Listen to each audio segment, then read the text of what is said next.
Bismillahirrahmanirrahim. Assalamualaikum warahmatullahi wabarakatuh. Alhamdulillahilladzi qail alladzina idza asabathum musibah qalu inna lillahi wa inna ilaihi raji'un. Hadirin jamaah takziah, mudah-mudahan kita semua dirahmati oleh Allah Subhanahu wa taala. Puji dan syukur senantiasa kita panjatkan kehadirat Allah Subhanahu wa taala atas segala limpahan nikmat dan karunia-Nya kepada kita sekalian. Salawat dan salam senantiasa pula kita aturkan kepada junjungan kita Nabi besar Muhammad sallallahu alaihi wasallam.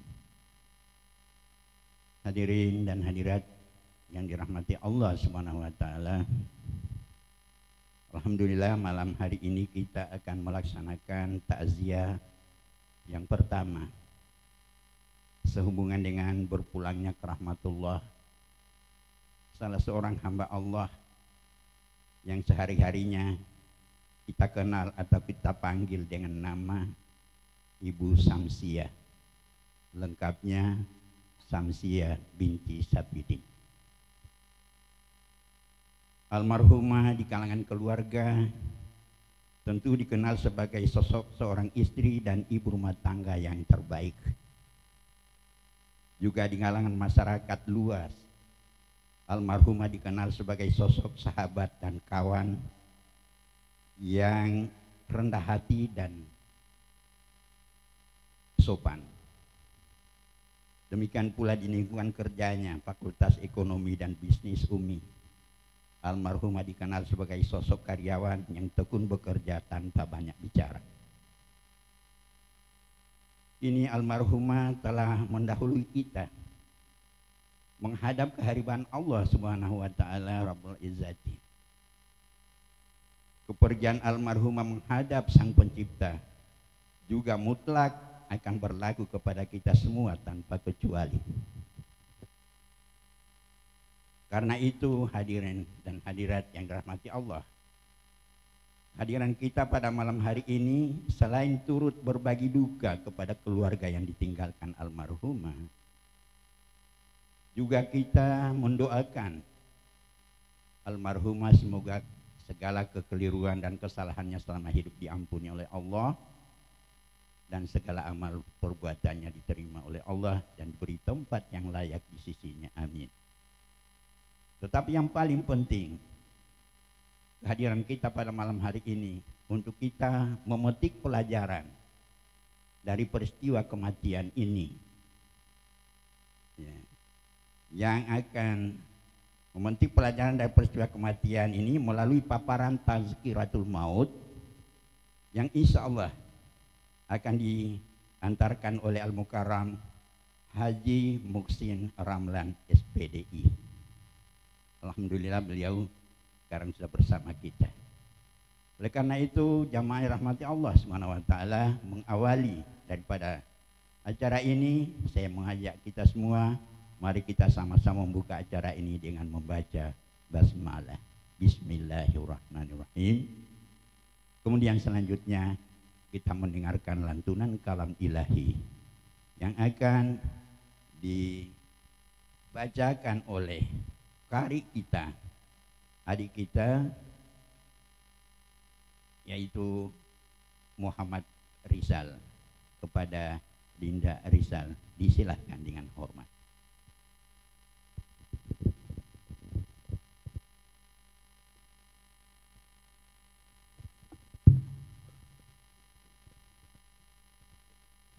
Assalamualaikum warahmatullahi wabarakatuh.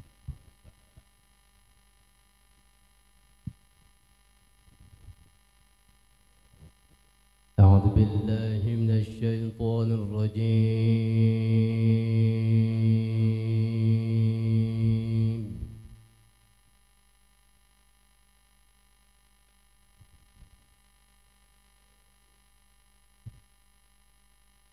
بسم الله الرحمن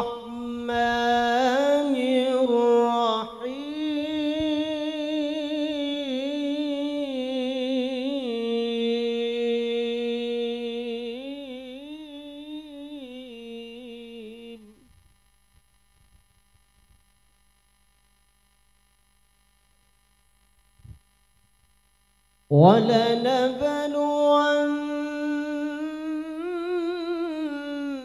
ولنبلونكم بشيء من الخوف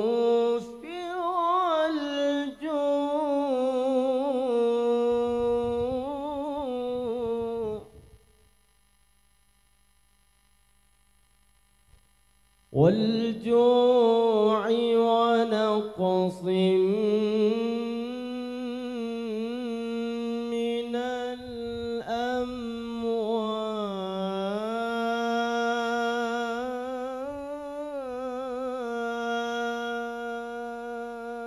الأموال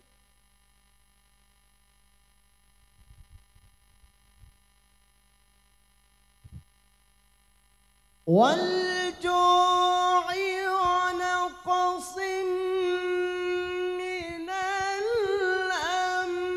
الأموال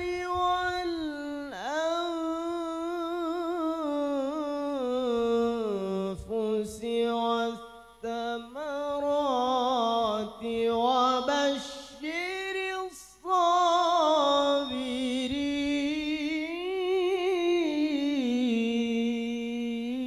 الصابرين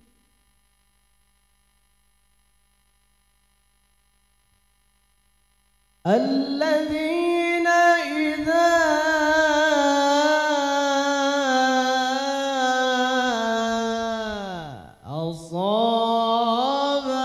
أصابتهم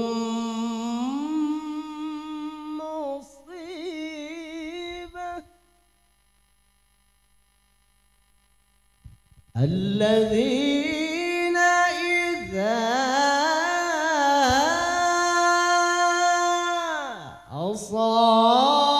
أصابتهم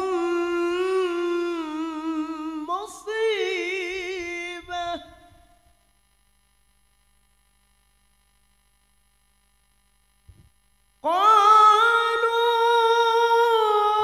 قالوا إنا لله وإنا إليه راجعون بسم الله الرحمن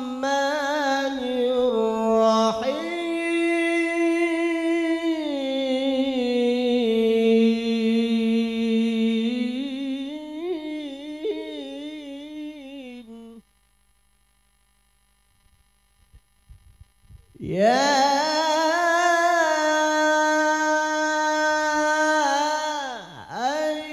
أيتها النفس المطمئنة ارجعي إلى ربك راضية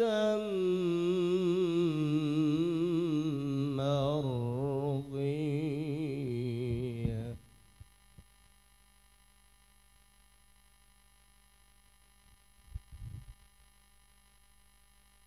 يا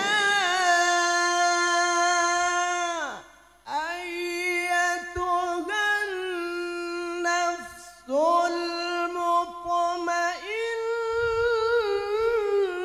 المطمئنة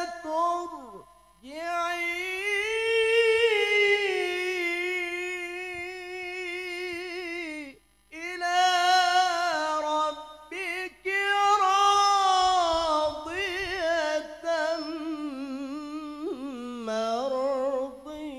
مرضية فادخلي في عبادي فادخلي في عبادي وادخلي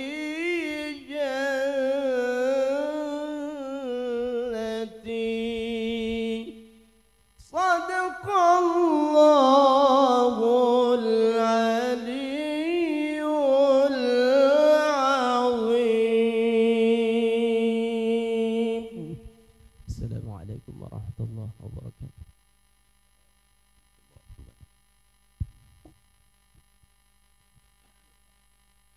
Sadaqallahul Aliyul Azim. Jamaah yang dirahmati Allah Subhanahu wa taala. Demikian lantunan kalam ilahi yang telah memberikan ketenangan di dalam dada kita. Selanjutnya sebelum kita persilakan Ustaz memberikan tazkiratul maut, sekedar info kepada Al-Ustaz bahwa almarhumah ini nama lengkapnya adalah Samsia binti Sapidin.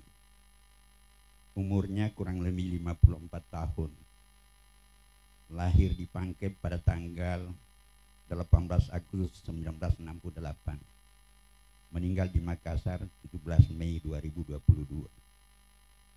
Almarhumah masih karyawan aktif di Fakultas Ekonomi dan Bisnis UMI dengan jabatan Kasubag Administrasi Akademik, dan almarhumah meninggalkan suami bernama Pashe LSH dan 2 orang anak, 1 Abdul Fattah dan 2 Fatia Ramadan. Demikian gambaran data-data almarhumah. Selanjutnya mari kita persilahkan yang hormat Al-Ustaz Haji Muksin Ramlan SPDI untuk menyampaikan ceramah takziah atau tazkiratul maut. Dengan hormat kami silahkan.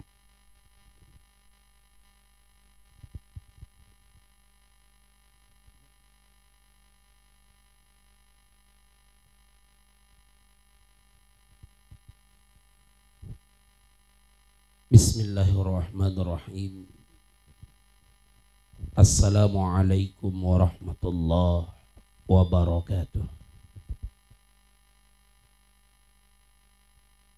Alhamdulillah, alhamdulillahil qail wa basyiris sabirin alladzina idza asabatuhum musibah qalu inna lillahi wa inna ilaihi raji'un.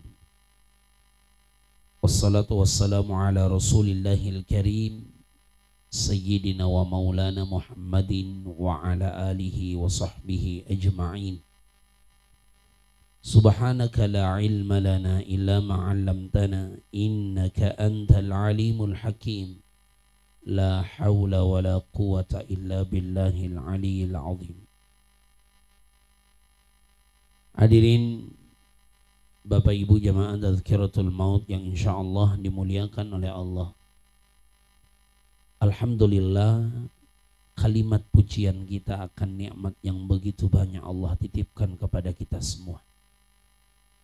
Kata Aisyah, Nabi itu selalu mengucap alhamdulillah di setiap kondisi apapun.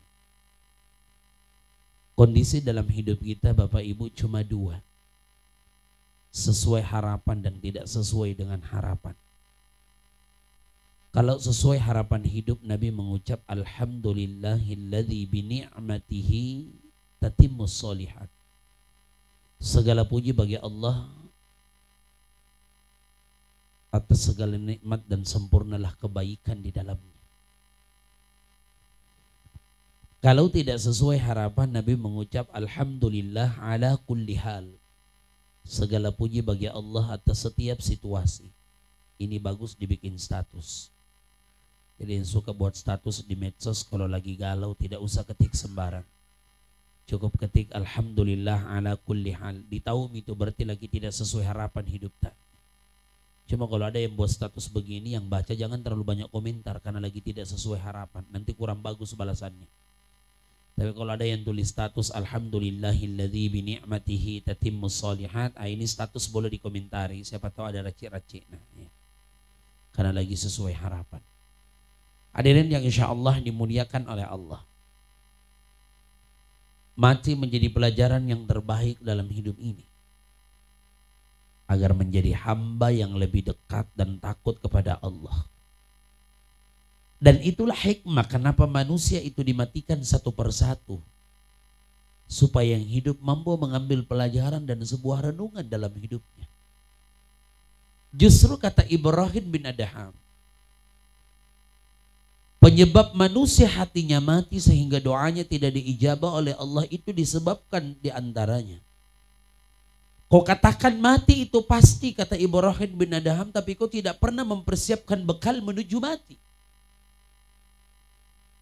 2, sering kau antar jenazah saudaramu ke kubur tapi tidak pernah kau sadar suatu saat engkau akan diantar seperti kau mengantar saudaramu hari itu. Mungkin kayaknya bagus saya pindah posisi kamera supaya kelihatan semua. Ya. Mantap. Ya. Kamera yang menyesuaikan. Ya. Ya. Karena di dalam juga kurang tonji kulihat, tidak kulihat tonji juga di dalam. Ya. Hadirin yang insya Allah dimuliakan oleh Allah. Itulah kata Ibrahim bin Adham. Ya, yang di Zoom insya Allah walaupun dengar saja, ya, tidak ada masalah. Ya. Beberapa malam yang lalu, rata-rata Zoom banyak pesertanya. Ada yang saya tahu karena saya pas layarnya di depan. Saya telepon di siapa yang takziah kemarin Pak? Dia bilang, aku tahu juga Ustaz Kebalan, berarti kita menghilang jaki masuk jaki saja baru tidak ada ki. Ya. Siapa Ustaz? Aku bilang saya nak kuliah nama mati. Oh sorry Ustaz, ada urusanku. Yang penting masuk saja ya. Itu yang tidak ada videonya itu dicurigai itu. Hadirin yang insya Allah dimuliakan oleh Allah Subhanahu Wa Taala, begitupun jamaah yang melalui aplikasi Zoom. Itulah kata Ibrahim bin Adham, sering kau antar jenazah saudaramu ke kubur tapi tidak pernah sadar suatu saat engkau akan diantar seperti kau mengantar saudaramu hari itu. Contoh kecil saja, apa yang disampaikan oleh Ibrahim bin Adham di Makassar. Biasanya kalau orang mau diantar jenazah diantar ke kubur, biasanya singgah di mana dulu Bu? Di masjid untuk sholat jenazah. Sebelum sholat jenazah, para pengantar pelayat itu biasanya kalau dia duhur atau asar maka kita sholat fardu dulu. Apa yang dikatakan oleh Ibrahim bin Adham sudah terbukti. Bayangkan orang mengantar jenazah ke masjid. Orang sholat duhur di dalam. Sebahagian pengantar hanya duduk di atas motornya di luar menunggu jenazah keluar. Sementara yang diantar orang mati. Kenapa tidak menjadikan sebuah renungan? Kalau itu kematian menjadikan sebuah renungan dalam hidupnya menjadi hamba yang lebih takut dan dekat kepada Allah, maka tidak ada pengantar laki-laki yang di luar duduk di atas motornya. Semua masuk untuk sholat duhur. Tapi kenapa mereka tidak masuk? Kata Ibrahim bin Adham, hatinya saat itu telah mati, lalu tidak menjadikan sebuah renungan tentang kematian tadi. Padahal dia yang ngantar jenazah ini. Hadirin yang insya Allah dimuliakan oleh Allah. Inilah makna yang selalu kita ucap. Kalau ini disadari. Inna lillahi wa inna ilaihi raji'un. Kedengarannya biasa. Sudah tidak sensi. Sudah tidak menjadi zikir yang luar biasa. Padahal ini adalah dua kata kunci sukses dalam hidup ini. Bukan sekedar zikir biasa atau yang diucap begitu saja. Inna lillahi wa inna ilaihi raji'un adalah dua kata kunci sukses dalam hidup ini. Mohon maaf Bapak Ibu, para guru-guru saya. Jauh lebih hebat ilmunya daripada saya. Bukan menasihati, mengajar, bukan maaf. Hanya sekedar ditakdirkan oleh Allah berdiri di hadapan kita semua memegang mic dan menyampaikan apa yang saya tahu saja. Mengingatkan saja. Hadirin yang insya Allah dimuliakan oleh Allah Subhanahu Wa Taala. Inna lillahi wa inna ilaihi raji'un adalah dua kata kunci sukses dalam hidup ini dan prinsip hidup. Kenapa banyak orang yang sombong dalam hidupnya? Karena belum berpegang pada prinsip innalillah. Kenapa banyak orang berat mengeluarkan sedekahnya padahal dia mampu? Karena belum berpegang pada prinsip tadi innalillah.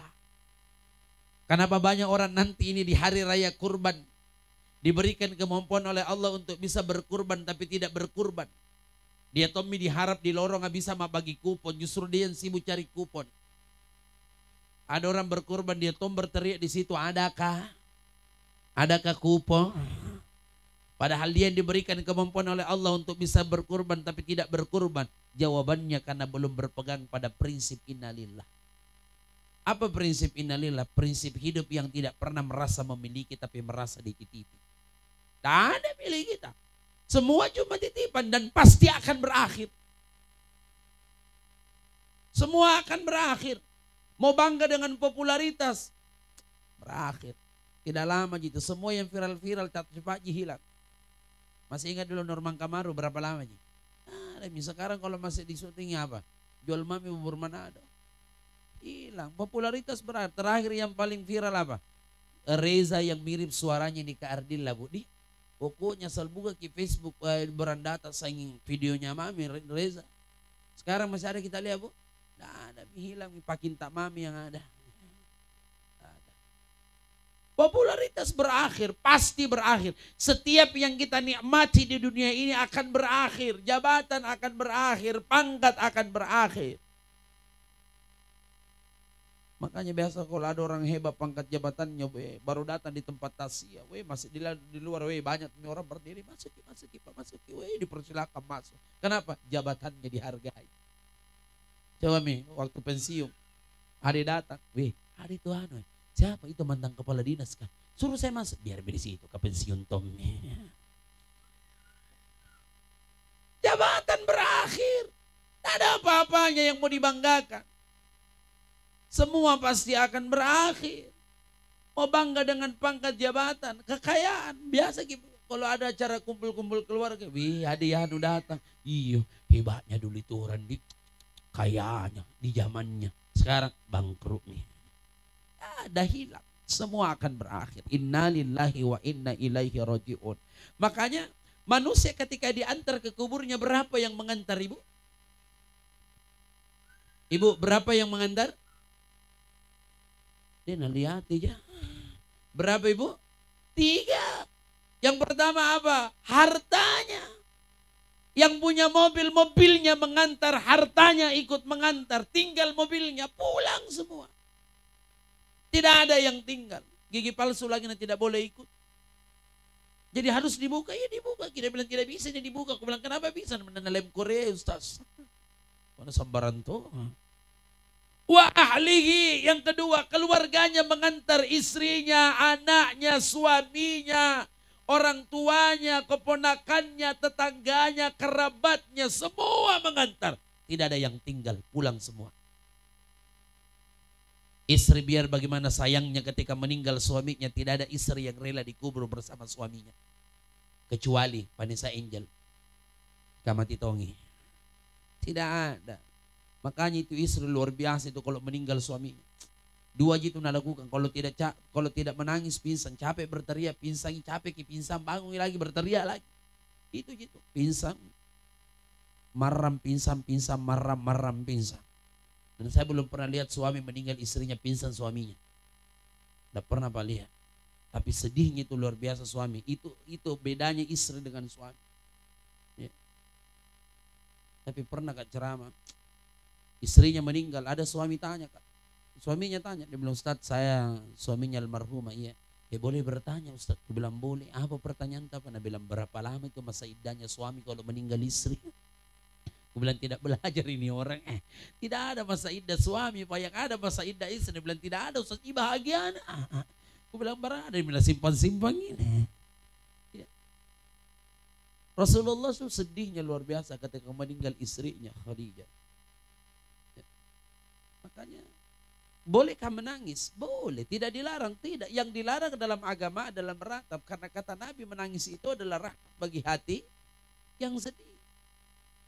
Makanya kalau orang menetes air mata, menetes. Saya rantom biasa itu kalau ada yang larang orang menangis, jangan kau kasihkan air mata itu jenazah saya. Menangis itu anaknya, peluk mamanya, datang tantenya, anak, jangan kau kasihkan air mata mama. Aku bilang bagaimana caranya tidak dikasihkan air mata? Nah menangis orang, pasti keluar air matanya. Jadi kutanya itu ibu, bu kenapa kalau orang kena air mata itu jenazah saya? Dia bilang disiksa Ustaz. Aku bilang apa dalilnya? Dia bilang aku dengar tonji. Tidak ada urusan kalau air mata kena jenazah. Namanya orang menangis pasti menetes air matanya. Yang dilaknat oleh Allah. Yang haram kemudian yang meninggal itu dilaknat oleh Allah. Kalau keluarganya meratap. Kalau hanya sekedar menangis lalu meneteskan air mata. Memang wajar. Tidak ada masalah. Apa bangkanya? Kasih miring-miring sedikit. Apa kintaknya? Ya apa, baru malam pertama ini lupa kinta makanya. Hadirin yang insya Allah dimuliakan oleh Allah Subhanahu wa Ta'ala. Yang dilarang kan meratap, meraung-raung. Orang Inggris menyebutnya fitoto. Itu yang haram. Memukul, pernah saya pergi melayat ibu, Pak, pas saya masuk. Assalamualaikum, langsung teriak Ustaz, ada mikro ada bapak, sakit. Aku bilangnya begitu, benar kasih. Nah, itu yang dilarang. Ada orang tidak berkata-kata, tapi tetap menangis. Menangisnya juga dilarang. Menangis yang bagaimana Ustaz? Yang nagas dari volume rendah sampai gas full. Contohnya, itu haram, Bu. Itu haram. Yang persis ambulans, haram. Itu dilaknat oleh Allah. Maka cukup menangis, meneteskan air mata. Selebihnya itu haram dan penyebab dilaknat oleh Allah yang meninggal dunia karena keluarganya meratap. Makanya diingatkan.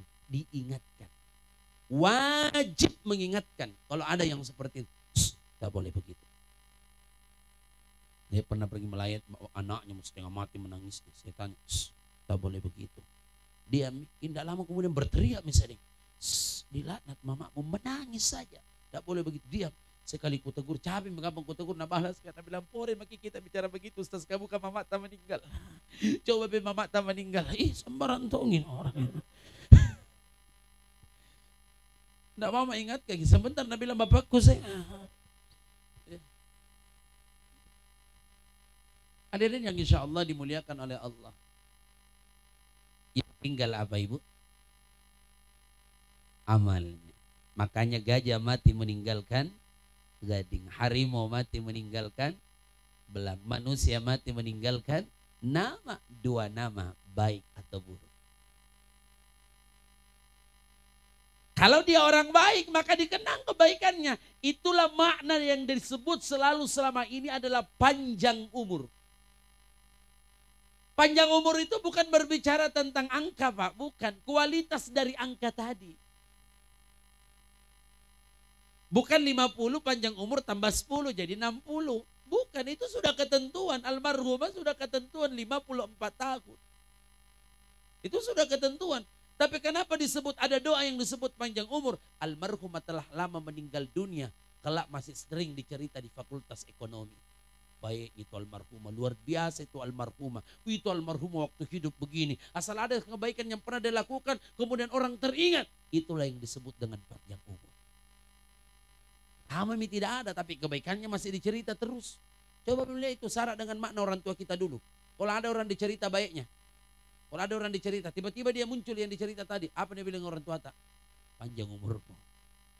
Kenapa? Dicerita kok tadi. Kira-kira yang dicerita baiknya atau buruknya? Baiknya, tidak mungkin buruknya baru dikasih tahu kita cerita kok tadi. Jallo mi. Itulah yang disebut dengan panjang umur, kebaikannya selalu dikenang. Baik itu dulu itu haji, ya mana yang tinggal di ujung itu rumah. Kalau orang jelek dicerita toh, baik, masih yang itu aja yang di ujung rumah itu. Baiknya cepat mati tuh orang. Kalau masih ada itu terus kompleks. Ada orang tipe begitu. Makanya saya tuh kalau pergi ceramah lihat juga jamaah kalau banyak orang baik itu. Mulai di malam. Pernah kan ceramah 10 orang, nah bilang MC dimulai Ustaz. Bulan jangan dulu mulai, sama mulai ceramah 10 orang. Kita itu yang bikin semangat ke ceramah 2, jamaah 2 sound system. Ini alhamdulillah menunjang, bagus soundnya banyak jamaah. 10 orang nah suruh mulai. Nah bilang, jadi Ustaz tunggu dulu. 10 orang ya dongki. Nah bilang biar sampai jam berapa yang ditunggu Ustaz 10 orang ya terus ini. Paling bertambah 2 ji. Karena bisa nih 2 mami di sini bukan bombe. Nah. Ada aslina. Pak beser-beser. Ya. Hadirin yang insya Allah dimuliakan oleh Allah Subhanahu wa Ta'ala. Pernah ceramah perumahan. Banyaknya rumah. Tidak ada orang. Kebetulan perumahan baru 3 rumah terisi. Pertanyaannya mana keluarganya? Jadi makanya manusia itu dibagi 5 tipe. Ada tipe manusia wajib. Ada tipe manusia sunnah. mubah, makruh dan haram. Wajib, sunnah, mubah, makruh dan haram. Mana tipe manusia wajib? Ada tipe manusia kalau dia hadir di mana saja selalu bahagia orang kalau dia hadir. Tenang orang. Enak perasaan kalau dia hadir. Tidak pernah merisaukan. Biasa juga ada itu keluarga baru menelpon bila mau datang, baru ada acara di situ. Belum datang bahagianya semua orang menunggu. Wih, mau datangnya anu. Kenapa kalau datang? Pasti mah pagi-pagi. Makanya yang mau tadi dengar mau datang, nah tunggui. Sekali dia datang tidak mak bagi, kecewa penonton. Ya. Ada orang tipe begitu. Orang begini kalau tidak ada sedih orang. Sedih orang, biar orang pernah berinteraksi dengan dia baru 1-2 kali merasa sedih kehilangan. Ada tipe manusia sunnah. Tidak lebih banyak manfaatnya daripada manusia wajib. Tidak banyak. Tapi orang begini tidak ada materinya kok dong. Tapi kalau ada apa-apa dia yang sibuk di situ. Orang begini kalau tidak ada dicari tahu. Ada tipe manusia mubah. Ada tidak ada sama aja. Tidak ada pengaruh. Yang parah manusia makruh selalu hadir tapi tidak pernah dirindukan kehadirannya. Selalu hadir tapi tidak tenang orang. Kalau hadir selalu toh mau ikut tapi tidak pernah mau keluar uangnya. Saya ingin dia aja mau ditraktir. Orang begini kalau tidak ada lebih bagus. Parugi-rugi. Bangkrut jaki. Sesa jaki. Ada tipe manusia haram. Kalau dia hadir tidak pernah tenang orang. Kalau dia hadir ribut orang. Kalau dia hadir gelisah orang. Kalau dia hadir berselisih orang. Bagi kelompok orang karena memang provokator. Kalau ada di masjid, dia paling banyak bicaranya. Sambaran na protes, sambaran na kritik. Mana pengurus karena kritik to. Ada orang tipe begitu. Tapi tidak pernah jadi sumbangan. Orang begini kalau tidak ada alhamdulillah. Hadirin yang insya Allah dimuliakan oleh Allah Subhanahu wa ta'ala. Pak Mulyadi ya? Oh iya. Saya ingat kayaknya dosenku ini. Saya dulu di UMI juga. Alhamdulillah. Kedok. Dia bilang orang kedokteran, kenapa SPDI? Dia bilang kedakwaan.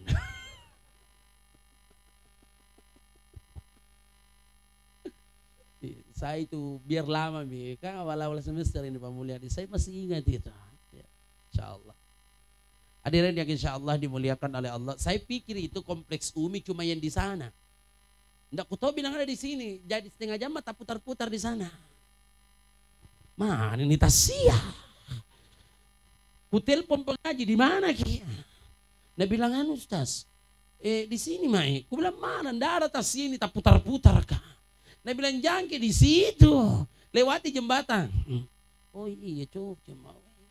Saya ini orang pencari alamat tiap malam. Kan barusan ketinggalan berita bahwa ada di sini kompleks UMI. Ya Allah ya Karim. Tidak ada misalnya tidak ku tahu di sini. Barusan ada tidak ku tahu. Biar saya jalan buntu gugap pangasih. Bagaimana tiap malam kita cari alamat. Sekarang Maps tidak bisa juga ditapaki. Patolo-tolo-tongi. Masa Nabi bilang tiba makin di tujuan. Nampak laut di depanku. Saya pergi ceramah di Parepare. Aku bilang bukan Maps yang salah Ustaz, siapa yang kasih Ki Maps.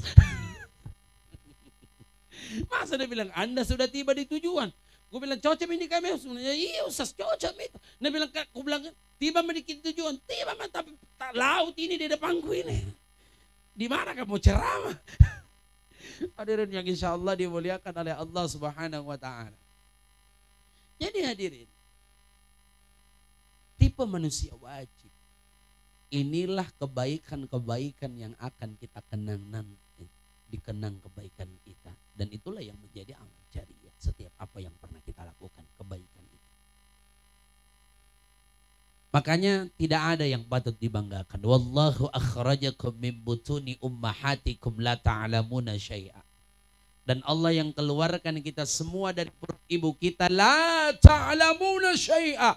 Tidak mampu berbuat apa-apa dan tidak membawa sesuatu. Wa ja'ala lakumus sam'a wal absara wal af'idah. Allah yang kasih pendengaran, penglihatan. Makanya manusia itu lahir menangis. Apa kata Allahu yarham guru tak Ki Haji Sanusi baca. Kita dilahirkan ke dunia ini dalam keadaan menangis dan akan kembali kepada Allah dalam keadaan ditangisi. Lahir menangis, kembali ditangisi. Lahir telanjang, kembali telanjang. Tidak ada yang dibanggakan. Saya senang sekali sejak saya SMP dengar ceramah beliau. Itu kalau saya ke Masjid Raya baru malam pertama. Makanya dulu sering saya ikut-ikuti gaya ceramahnya. Malam ini, malam pertama Ramadan. Kenapa? Beda. Rasanya hikmahnya itu luar biasa. Baru dia mukadimah itu sudah terasa sekali beliau. Hadirin yang insya Allah dimuliakan oleh Allah Subhanahu wa Ta'ala. Maka tidak ada yang bisa dibanggakan. Makanya almarhum Kiai Haji Zainuddin MZ menyampaikan apa? Coba lihat bagaimana falsafah hidupnya tukang parkir. Tukang parkir walaupun mobil jelek yang terparkir di lahan parkirnya, tukang parkir tidak pernah merasa minder. Mobil cantik, mobil mewah yang terparkir di lahan parkirnya, tukang parkir tidak pernah sombong. Bahkan ketika mobil itu satu persatu meninggalkan lahan parkirnya, tidak pernah tukang parkir merasa sedih. Mungkin ada tonji yang sedih kalau tidak dibayar uang parkirnya. Kenapa tukang parkir demikian? Karena dia tidak pernah merasa memiliki dan dia yakin hanya sekedar dititipi. Begitulah dengan hidup ini, tidak ada milik kita. Semudah Allah memberi, semudah Allah mencabut. Allah punya macam cara memberi dan Allah punya macam cara mencabut. Terakhir, saya kalau ceramah selalu bilang yang terakhir. Teringat guru saya waktu masih Pildakil, jadi ustaznya dulu dai cilik di La TV One. Waktu itu saya ceramah di Tangerang SD Ciledug. Almarhum Ustaz Syahrul Syah bilang sama saya, Nanda kalau Nanda ceramah kemudian banyak jamaah yang ngantuk, bilang aja yang terakhir. Karena biar bagaimana mengantuknya kalau dengar yang terakhir, pasti bangun. Yang terakhir mitawah. Padahal 10 kali ku ulangi. Pernah ke ceramah bateku bilang yang terakhir ndak bangun-bangun. Kasana di depanku lagi. Anak-anak umur 5 tahun. Ndak bangun ya mana nuges. Tapi saya kok tidak pernah merasa sedih, kecewa kalau saya ceramah kemudian ada yang tidur. Paling tidak itu perasaan kalau ceramah baru saya orang main HP di depan tak. Tapi tidak ada kuliah ini malam, tidak ada. Ceramah tidak pernah nangka kepalanya. Dia bilang, saya kemarin di sini ceramah, saya main HP di bawah. Kalau sekali-sekali kita latih HP-nya, tidak ada masalah. Itu satu sekarang. Nah temani cerita HP-nya naliati. Jadi kenapa? Jadi sudah minuman. Ada bicara itu tatap wajahnya orang. Supaya lawan bicara merasa dihargai. Paling hebat ini kalau Ramadan kemarin, ceramah tarawih, baru beri salam, bukan HP. Ambil semua Al-Quran ibu-ibu. Kenapa nanti ustaz ceramah baru mau mengaji? Sekali ku bilang, baik judul ceramah saya malam hari ini, mari mengaji bersama. Tak kalah mi. Susah sekarang, suami istri kalau mau tidur apa pengantar tidurnya dulu? Cerita toh. Biasa banyaknya dicerita, masalah di kantor, dicerita suami kalau pulang masalah di kantor, nah cerita. Apa dia bilang istrinya, ada tiap malam mami bos tak judulnya, bos. Capekku mau dengar kayak tidak ada mi baiknya itu bos tak. Kabangun mungkin saja tahajud berdoakan supaya cepat dimutasi. Sekarang suami istri kalau mau tidur apa mi? Tidak ada, saling membelakangi. Terdiam 1000 bahasa, pegang HP masing-masing. Bayangkan suruh istrinya bikin kopi, tidak nak kok bikin acetki. Nah di belakangnya gini, bikin saya kok kopi. Nah balas suami istrinya, kita tahu kalau main HP kesambaran toki seruang. Kenapa kita tahu ibu kita nak kena? Susah sekarang ya. Seakan-akan teknologi itu membuat kita semakin jauh, padahal di belakang tadi nih. Ya Allah ya Karim. Hadirin yang insya Allah dimuliakan oleh Allah Subhanahu wa Ta'ala. Tidak ada. Makanya lalu apa cita-cita kita sebenarnya dalam hidup ini? Idh kariman au mutsyahidan. Hidup mulia atau mati syahid. Tidak ada orang yang tidak ingin meraih sebuah kemuliaan dalam hidup ini. Semua ingin mulia hidupnya. Karena orang yang mulia hidupnya dipastikan akan meraih kebahagiaan hidup. Akan meraih kebahagiaan hidup. Orang yang sudah dimuliakan hidupnya. Lalu siapa yang akan dimuliakan hidupnya Ustaz? Ya tentu para hamba-hamba Allah.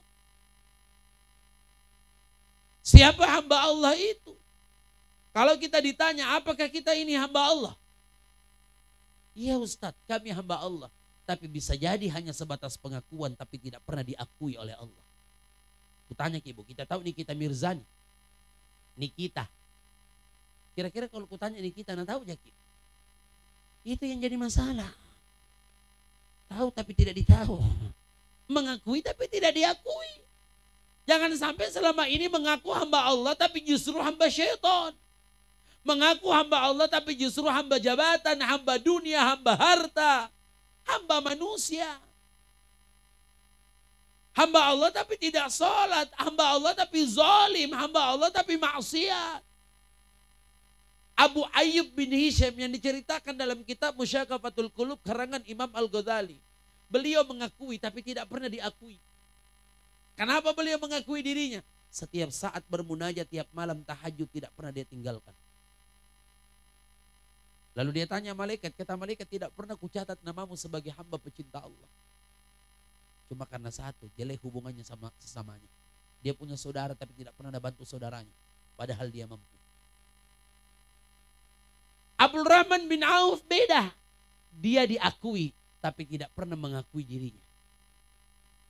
Padahal hamba yang dekat dengan Allah, taat kepada Allah, luar biasa, dermawan, ahli sedekah, sahabat yang amat kaya raya. Bahkan ada ulama kita yang menghitung saat ini, kalau dihitung rupiah, itu zakat malnya Abdul Rahman bin Auf per tahun 220 miliar. Per tahun. Tapi dia pernah menangis, beliau menangis di hadapan istrinya dan Rasulullah. Kemudian Rasulullah SAW bertanya, apa gerangan yang membuatmu menangis ya Abdul Rahman bin Auf? Apa kata Abdul Rahman bin Auf? Saya khawatir ya Rasul, jika kalau nanti tidak mendapatkan balasan apa-apa di hadapan Allah. Padahal luar biasa ibadahnya. Pernah berdoa menangis, Bu. Berdoa minta apa? Minta dimiskinkan oleh Allah. Hebatnya nih doa minta miskin. Kita setengah mati menangis minta kaya. Dia minta miskin. Karena takut, kata Rasulullah, kekayaanmu adalah jalanmu untuk meraih rahmat dan kasih sayang Allah. Jadikan setiap apa yang Allah titipkan itu adalah jalan untuk meraih rahmat dan kasih sayang Allah. Tidak usah pusing. Padahal beliau pedagang. Satu saja yang bisa memuliakan hidupnya, baru satu, pedagang yang sangat jujur. Pedagang jujur. Makanya kalau mau cepat kaya, 10 pintu rezeki, 9 pintunya pedagang. Perniagaan, pengusaha, kaya gitu. Yang penting pedagang jujur. Alhamdulillah di Makassar banyak pedagang jujur, seimbang sama penipu. Banyak tempat tolo-tolo, suka bohong. Modalnya gitu ku kasihkan, modalnya aja. Setiap ada orang beli, saya bilang modalnya aja kasihkan. Mana orang menjual mulai dari pagi sampai sore, saya modalnya jual, mending pergi tidur. Gue bilang kenapa gitu balik-balik ibu, pasti ada kita untung. Dia bilang susah, tidak begitu. Terkadang pembeli tidak tahu menjaga perasaannya penjual. Sudah tahu kondisi harga tapi suka menawar tidak masuk akal. Itu cocok tongi lagi ya. Masuk penjual sayur. Sudah tahu harga Januari dulu itu. Lombok kecil sempat 100.000 lebih 1 kilo. Masuk penjual sayur itu Januari di kompleksnya. Yang padahal dulu itu 5.000 satu kantong besar ini dapat. 2.000 dibeli sama penjual sayur, banyak ini dapat lombok kecil. Sayur, ya. Deng, ada lombok kecil tak ada. Kasih saya ke 2.000. Nah bilang penjualnya, kau tidak jual kasih 2.000. Nah bilang biasa menjual jaket 2.000. Iya, mahal ke sekarang kau lombok ke 100.000 1 kilo. Tidak ku tahu berapa mau ku kasihkan. Nah bilang sedikit tomo. Dikasih 5 biji. Waktu dikasih 5 biji apa? Nah bilang, sedikit tojeng. Diam itu pembeli tidak tahu jaga perasaan. Nah bilang tambah-tambah saya, nah bilang itu lagi, nah tidak menjual ke 2.000 terpaksa karena langganan. Dia ambil sendiri di kantong orang. Ya Allah ya Karim. Makanya ada cerita teman, wallahu alam benar atau tidak. Bulan katanya dari Bulukumba itu orang, sehingga di Jeneponto mau beli garam. Dia tanya, tak berapa garam tak ada yang 50.000 satu karung. Bilang tak kurang, bisa aja 45, 40 dapat, kasih ya. Bilang tak bisa 15. Nah bilang penjualnya bisa 10 juga aja, yang penting makan di tempat aja. Makan di tempat minjo garam kan. Pulang itu 1 bulan di opname di Pnusina. Hari terakhir tena tommi. Nah bilang tetanggana corona, dia bilang bukan overdosis. Nah bilang obat apa namanya? Nah karena bukan obat garam 1 karung.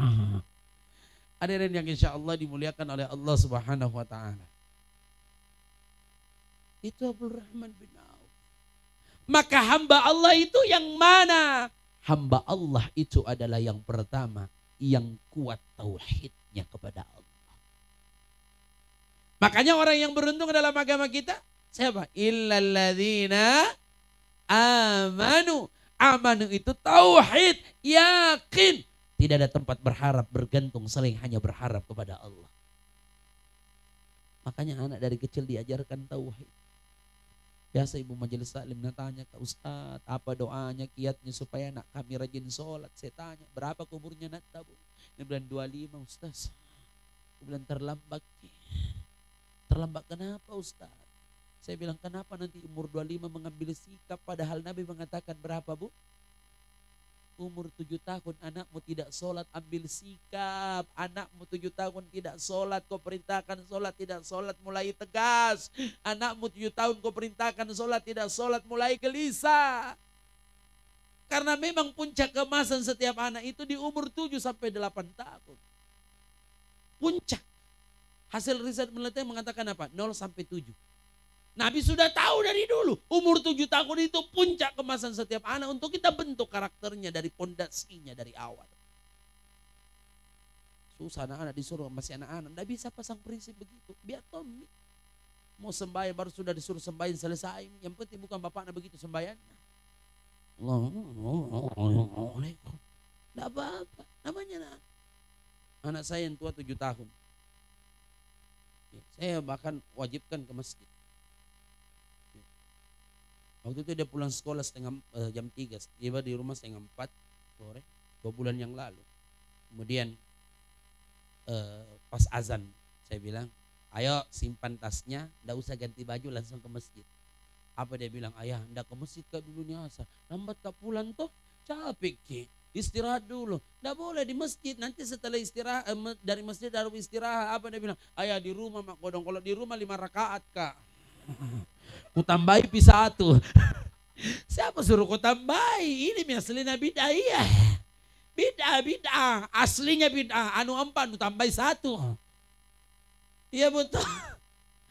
Ku bilang jamin kita tambahin. Anak bilang iya biar kalau di masjid tidak ku tambahi tetap jam 4. Karena memang tidak boleh. Nah ini urusan tahu budi. Harus mengikut saja. Sama aja subuh 2 rakaat. Jangan mentang-mentang kuat. Bilang kenapa kan 2 rakaat subuh masih kuat. Kita tambahin 1 deh. Orang mabuk itu. Sama ada ceritanya Ustaz biasa. Orang mabuk mau pergi sholat subuh. Ditanya, kata Pak Imam, pulang. Kenapa?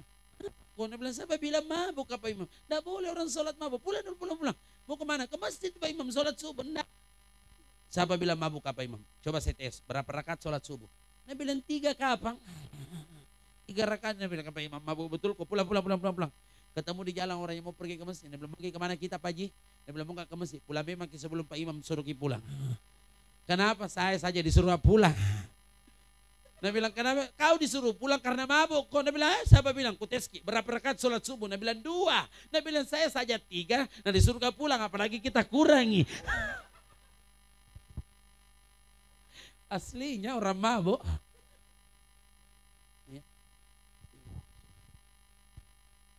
Tauhid, yakin tidak ada tempat berharap dan berlindung hanya kepada Allah saja. Jadi yang pertama adalah aman. Orang yang beruntung yang kedua adalah siapa? Wa amilus sholihah. Maka hamba Allah itu ibadahnya yang sudah punya pengaruh dalam kehidupannya. Yang punya pengaruh dalam, makanya Ramadan kemarin Pak. Orang yang berhasil dengan ibadahnya, tarbiyahnya Ramadan. Orang yang sukses dengan ibadah yang dia lakukan manakala apa yang sudah dia lakukan itu punya pengaruh yang baik dalam hidupnya. Ngaruh enggak? Di sini dilihat 11 bulan setelah Ramadan. Betul-betul berpengaruh enggak apa yang dia sudah lakukan selama Ramadan? Yang tiba-tiba ada 10 hari terakhir tanya pas hari ke-27. Tadi malam pergi ke sholat lail. Di mana? Di Masjid Raya. Enaknya prasangka sholat lain seumur-umur. Seumur-umur baru sangka sholat lain. Nah begini prasangka. Kayaknya nih nak kena ke Lailatul Qadar. Lailatul Qadar apa? Dia nanti setelah Ramadan ada enggak perubahan? Ada enggak pengaruhnya? Ya kan? Puasa itu banyak hikmah yang bisa kita ambil. Pelajaran yang terbaik termasuk kedisiplinan. Siapa yang tahu antara kita dengan Allah? Hanya kita dengan Allah yang tahu kita puasa atau tidak. Tidak ada yang tahu, walaupun Bapak ketika berwudu kemudian kumur 3 kali, Bapak hanya keluarkan 2 kali. 1, kita korupsi. Jangankan BPK, KPK, di samping saja yang wudu tidak kena tahu. Bilang 3 kita kasih masuk, 2 aja kita kasih keluar. Makanya ada pernah tanya, Kak, batal tidak puasa kalau kumur-kumur? Tidak batal selama tidak sampai ke tenggorokan. Oh begitu, yang masalah kalau kau kumur 3 kali, 2 aja kau kasih keluar. Saya bilang berarti boleh kumur-kumur pakai RS, Ustaz. Dalam hatiku pertanyaan apa ini? Boleh Ustaz, aku bilang iya, tambah DHT. Salah-salahin kalau RSG saja baru tidak ada rasana. Sambaran tuh, ada tidak pengaruhnya? Umroh mabrur, haji mabrur, itu tidak dilihat di saat dia berangkat. Tapi setelah dia pulang, ada tidak perubahan? Itu intinya umrohnya. Saya selalu bilang sama jamaah saya. Ingat Ibu, mabrurnya umroh kita Pak, mabrurnya umroh kita Bu, mabrurnya haji kita, saya bilang setelah pulangnya nanti. Ada ndak pengaruh yang sudah kita lakukan selama kita tawaf? Ada ndak pengaruhnya sa'i? Ada ndak pengaruhnya ihram? Ada ndak pengaruhnya selama kita beribadah di sana? Itu baru boleh dikatakan mabrur. Kalau ada orang sebelum berangkat dia paling sekek di kompleks, gigi lantang kacikor tanpa ku jambatan. Pulang dari umroh tambah seke. Ndak mabrur itu. Anu manasah. Sama ini haji ini yang saya kampanyekan. Ini kan menjelang haji nih. Alhamdulillah sudah diizinkan berangkat. Sekalipun tidak memenuhi kota yang normal. Tak 30% jika apa. Setiap kabupaten kota. Saya kemarin ceramah di Bone, saya tanya kepala Kemenaknya, Bone itu jatahnya normal berapa per tahun? 700 lebih. Sekarang berapa? 200 aja lebih yang berangkat. Tambah panjang ini antrian ini. Luar biasa ini antrian tunggu. 2 tahun sebelum corona, 2 tahunnya lalu sebelum corona, itu daftar haji tunggu reguler. Waktu itu Pak Kaswat Sartono, Pak Kiai, kepala bidang, saya wawancara. Yang paling tinggi itu di Sidrap 43 tahun. Antriannya. Ranking 2 Bantaeng 42. Ranking terakhir yang Rekang 20. Makassar 30 lebih. Jadi kalau ada orang umurnya 60 baru mendaftar haji reguler, 40 tahun berikutnya baru berangkat, ragu-ragu. Awalnya mau bikin acara manasi, narubah jadi tasiyah. Iya kan tidak sampai kodong. Luar biasa daftar antrian tunggu, luar biasa. Ini saya bilang, coba contoh kecil saja di Makassar, Sulawesi Selatan. Rata-rata jamaah ibu-ibu itu kalau mau berangkat diantar ke asrama haji, bagaimana gaya pakaiannya Pak? Tertutup semua. Pakai tungkus tangan. Saking tidak mau dilihat semua auratnya. Mana teh aurat na tongkotong. Saking tidak mau dilihat. Coba lihat. Sampai di sana pakai ihram.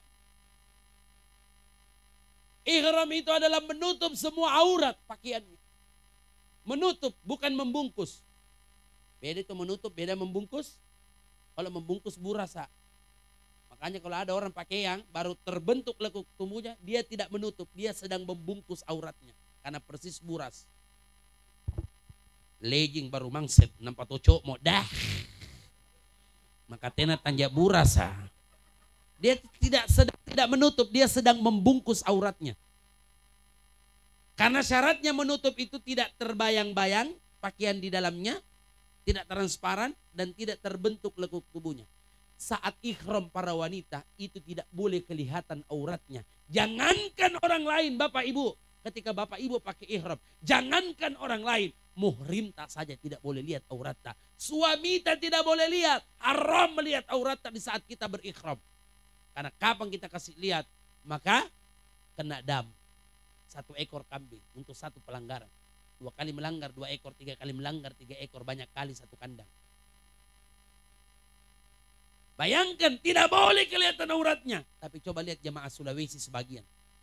Ketika pulang sampai di asrama haji, bagaimana gayanya pulang? Berangkat na tutup, sampai di sana na tutup, pulang na buka. Pakai cipo-cipo haji baru kelihatan rambutnya, baru bajunya di sini kelihatan lehernya sama dadanya. Toh, ibu toh? Kita lihat ibu. Bukan kita toh? Anu manasa tidak mabrur. Kenapa? Dia pertontonkan auratnya padahal setengah matinya na tutup di sana. Berarti ihramnya belum punya pengaruh dalam kehidupannya. Ini saya kampanyekan, mudah-mudahan ada perubahan ini. Setelah pulang nanti ini, mudah-mudahan ada yang dengarkan ini, yang mau berangkat ini tahu. Setiap saya ceramah tiap hari. Rubah itu. Silakan pakai pakaian tak itu, yang penting tertutup semua. Pakai begitu, yang apa kayak itu yang ada kayak kelelawar. Pakai mi. Mispanya, pakai mi. Yang penting tertutup, jangan terbuka uratnya. Nah bilang tetangga kan, tapi harum nih tahu Ustaz waktu na pulang. Bagaimana tidak harum, satu botol na semprot badannya. Waktu saya 2017 jadi tim pemantau haji daerah. Satu-satunya Ustaz tim pemantau haji daerah 2017 waktu itu. SK Pak Syahrul waktu itu. Makanya gara-gara itu nah saya urus ijazahku di UMI. Saya di WA. Terakhir besok pulang berkas Ustaz yang ditunjuk jadi tim pemantau haji daerah tahun ini. Apa syaratnya? Ijazah minimal S1. Nampak tadi, pakai kursus ijazah aku mana skripsiku lanya Tommy. Dato di mana? Untung ada itu karena sampai sekarang tidak kurus-urus. Dia bilang kenapa kata diurus? Aku bilang waktu aku mau menikah tidak minta jipak kuah makanya tidak kurus. Itu alhamdulillah. Bayangkan 450 saya dampingi satu kloter waktu itu haji reguler. Saya dampingi satu kloter. Pramugari berteriak, mohon para jamaah jangan ada yang menyemprot dulu. Nanti turun kasihan kami. Karena cocok 7 yang tahu. 450 menyemprot semua.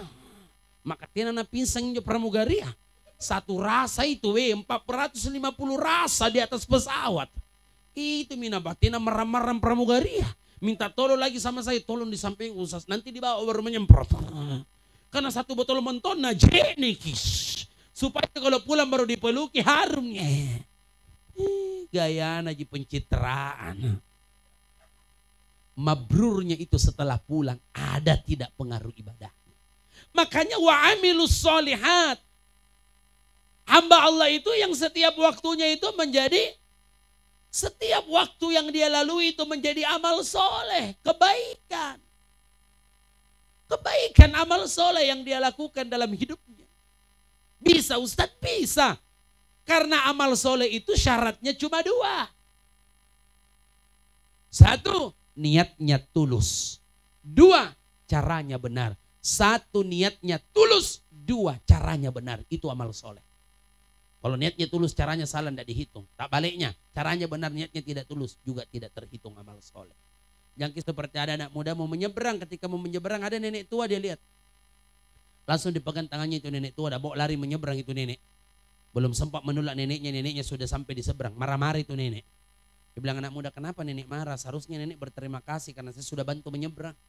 Apa dia bilang itu nenek? Kau bagaimana tidak marah? Baru-baru kau menyeberang, kasih menyeberang lagi. Kasih kembali memang. Pertanyaannya, anak muda ini tulus atau tidak? Tulus karena dia mau bantu, tapi salah caranya. Maunya bertanya, kau mau menyeberang nek? Ini tidak, ini lari kita kanan menjalan di mobil. Nah orang baru-baru menyeberang. Terkadang niat tak tulus tapi salah cara tak. Bagus niat tak, bagus tujuan tak, tapi cara penyampaian tak yang salah. Sebaliknya ada orang sudah caranya benar tapi terkadang dia tidak tulus. Sedekah itu benar. Tapi justru sering dia ceritakan apa yang sudah dia pernah lakukan. Tulus, tidak terhitung. Ibu-ibu menyapu, amal soleh tapi susah. Goyang tangannya, goyang mulutnya menyapu. Anak-anak kalau bukan kita yang bersihkan rumah, tidak tahu membersihkan. Tidak ada tahu membersihkan rumah. Cuci piring ibu, lebih duluan ibu sama mulutnya daripada piring. Apa saja anak ibu pasti diiringi dengan ngomel. Tidak enak, nak bilang tidak enak dirasa kalau kerja baru tidak poti-poti. Enaknya itu dirasa kerja sambil ngomel, tidak dirasa cepat selesai. Itulah ibu-ibu. Makanya ada pernah bapak-bapak curhat, Ustaz apa solusinya menghadapi istri yang cerewet? Sebenarnya mencari solusinya. Kenapa Ustaz? 2 sikap. Kata dokter Aisyah Dahlan syukur. Kata Agim sabar. Loh, kenapa beda Ustaz? Kata dokter Aisyah Dahlan, bersyukurlah para suami mendapatkan istri yang cerewet, karena sesungguhnya hari itu istrinya sedang normal. Karena hasil penelitian, perempuan itu harus mengeluarkan 20.000 kata per hari. Dan harus dihabisi. Pantasan apa na kerja, apa na bilang, apa na liya, apa na calla. Kenapa mau na habisi 20.000? Terima kasih karena sudah menertawai diri sendiri. Makanya Pak, biar Pak normal gitu kok dong. Karena kapan tidak begitu, itu stres gitu. Jadi biar nah buka lemari, mau nah atur baju putih-putih, wede, rantasana setengah matinya ini kuat. Nah bersihkan tempat tidur, wede. Itulah ibu-ibu. Biar istriku saja begitu toh. Tapi enjoy mah semenjak ku tahu ini resepnya. Enjoy masa istriku saja ku bilang enggak jadi pahala gitu, biar capek ki ini. Namanya perempuan. Kata Agim sabar. Sabar saja hadapi. Karena memang perempuan itu 9 perasaannya, 1 akalnya. Laki-laki 9 akalnya, 1 perasaannya. Makanya suami kalau bicara sama perempuan jangan pakai akal, pakai perasaan kita. Itu biasa selalu salah paham. Istri pakai perasaan, suami pakai akal. Kau susah kau, tidak bisa kau begini. Jangan terlalu banyak bicara, tambah sakit gitu hatinya. Kalau mau jo kisah nonton maki biar peluk dari belakang. Kenapa kok kama? Nyaman. Hadirin yang insya Allah dimuliakan oleh Allah. Lama kapan ceramah? Mau mengaji kapan anak-anak adik? Khotaman Quran bukan? Iya, enggak Ji? Oh saya kira mau khotaman karena banyak kuliah anak santri. Oh ada seram, alhamdulillah. Saya kira mau anak jambir sih, macam lama-lama usah semakin orang mengaji.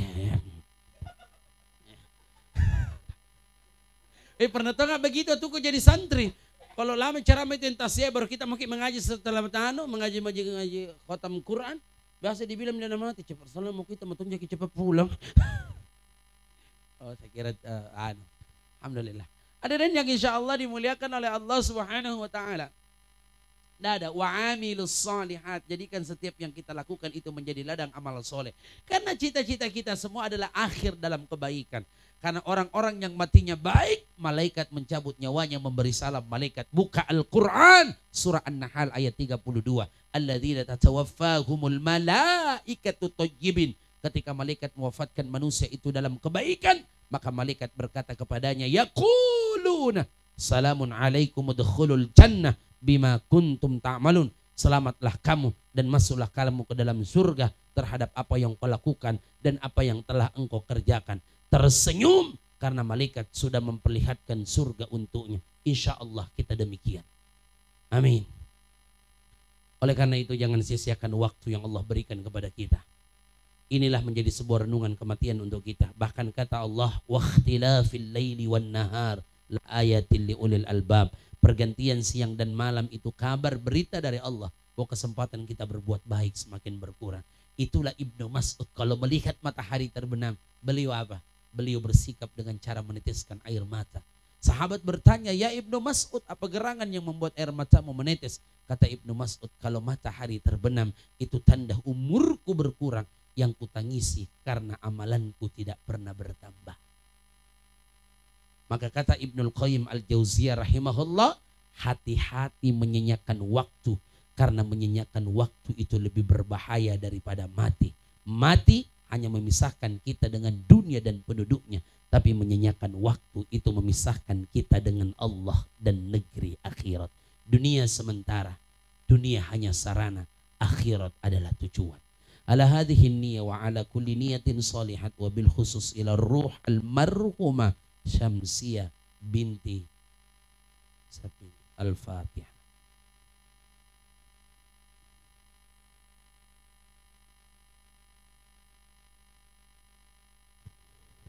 A'udzu billahi minasyaitonir rajim. Bismillahirrahmanirrahim. Alhamdulillahi rabbil alamin. Allahumma shalli ala sayyidina Muhammadin wa ala alihi wa sahbihi ajma'in. Subhanallah walhamdulillah wa la ilaha illallah wallahu akbar. La haula wa la quwata illa billahil aliyyil azim. Duhai engkau yang maha menatap, engkau yang maha menyaksikan, engkau yang maha mendengar. Berkahi siapapun kami yang hadir hari ini, majelis ini, pertemuan ini. Jadikan pertemuan malam hari ini menjadi penggugur setiap dosa dan kesalahan kami, penutup setiap aib-aib kami ya Allah. Jangan kau gelincirkan iman kami karena nafsu dan syahwat kami. Bimbing kami semua ya Allah. Angkat derajat kami, tutupi kekurangan kami, mudahkan segala urusan hidup kami. Berkahi kami dan keluarga kami, anak cucu keturunan kami. Hindarkan dari kemunafikan, kekufuran, kefakiran, kefasikan, kedurhakaan dan maksiat. Lindungi kami semua dari segala bala, mara bahaya, bencana dan semua kejahatan makhluk yang Engkau ciptakan. Berkahi orang tua kami yang masih hidup ya Allah, yang telah tiada, wabil khusus almarhumah Ibunda Syamsiah. Ampuni setiap dosanya, maafkan khilafnya ya Allah. Terima setiap amal kebaikan ibadah beliau, luaskan alam barzahnya, jadikan alam barzahnya seperti raudhah min riyadil jannah. Tempatkan rohnya di tempat yang paling Engkau ridhoi. Berikan ketabahan kepada seluruh keluarga yang amat mencintai almarhumah. Bimbing kami, angkat derajat kami ya Rabbana. Panjangkan umur kami, umur yang berkah dan manfaat. Jangan Kau dekatkan mati di saat kami maksiat. Jikalau kelak hidup kami berakhir ya Rabb, akhiri husnul khatimah. Kembalikan kami menghadap-Mu dalam keadaan qalbun salim. Rabbana atina fid dunya hasanah wa fil akhirati hasanah wa qina adzabannar. Wa sallallahu ala sayyidina Muhammadin wa ala alihi walhamdulillahi rabbil alamin. Assalamualaikum warahmatullahi wabarakatuh.